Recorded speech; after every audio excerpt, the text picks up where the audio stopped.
Justin, a few weeks back there was a meeting of the Margate Business Association at which a lot of dissatisfaction was expressed at the state of facilities, etc. at Margate. Okay, there was a meeting, subsequent meeting between the MBA and the Hibiscus Coast municipality, and things seem to have been smoothed over and solved. But now you, as CEO of Ugu South Coast Tourism, something like that must be worrying. Yeah. No, certainly any concern that is expressed by the people who derive income through tourism, I think some of the concerns that have been voiced by the MBA are valid, and I'm sure the Hibiscus Coast have listened, as you've said. But we will certainly be part and parcel of any process that will be used. But I think there are three elements to it, Johan. The one is where there is tourism-related infrastructure that is under the auspices of the municipality. And certainly in the medium to long-term planning, Hibiscus Coast does, and you've seen certain improvements to the promenade, for example. The second element is the actual private sector properties as well. You know, the aesthetics of a place can also be improved by the actual owners themselves. And the third element is management of people. And we've taken the initiative to visit Durban recently, the officials in Durban, to see how they're doing it for their people management on specifically very busy days.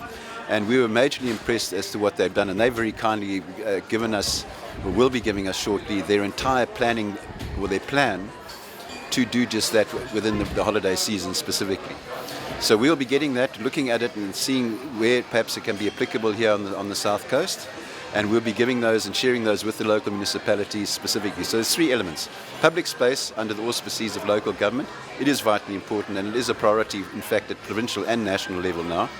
And the second element is private sector doing their bit in terms of uplifting areas and getting the aesthetics right.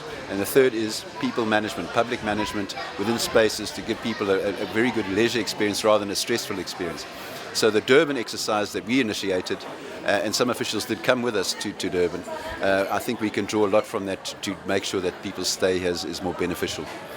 Justin, but what is a worrying factor? Although there seems to have been an agreement now that that the service will be improved, etc.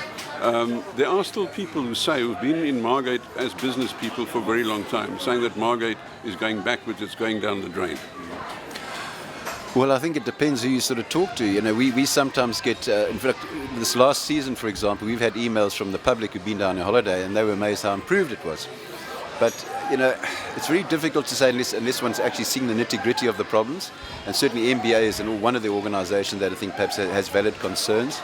Yes, we've always got to look at the local law enforcement elements, the bylaw, the application of bylaws, the aesthetics and the sidewalks and things like that. So it is a tricky one, but we're not losing sight of it. And certainly within our strategic planning, we have an objective to engage directly with municipalities to encourage that impetus to go. Is it going backwards? It depends how you look at it. Is it numbers coming into Margate? Is it perhaps the quality of the experience? Is it the change in what is being offered? And we look at that very often to see whether or not we can make certain types of change or adjustment to meet the demand. We've always got to look at it from the point of view, what does the visitor want?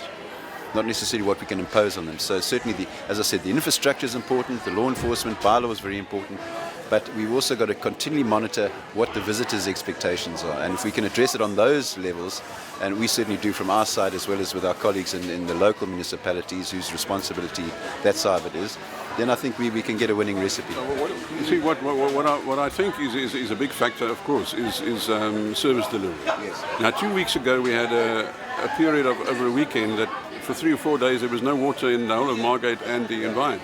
Now, what will happen to Margate over the Easter weekend if something like that should happen? Look, certainly there'll be negativity that will come from it. And I'm sure that the Ugu District Municipality, for example, is fully cognizant of that need. And as you know, we'll get spikes in consumption over this period. I think with the present rains and things that have been happening recently, I don't think it's going to be a major problem. But I think we all know that given the situation throughout South Africa, many parts of South Africa, this is a continual worry, even in Durban.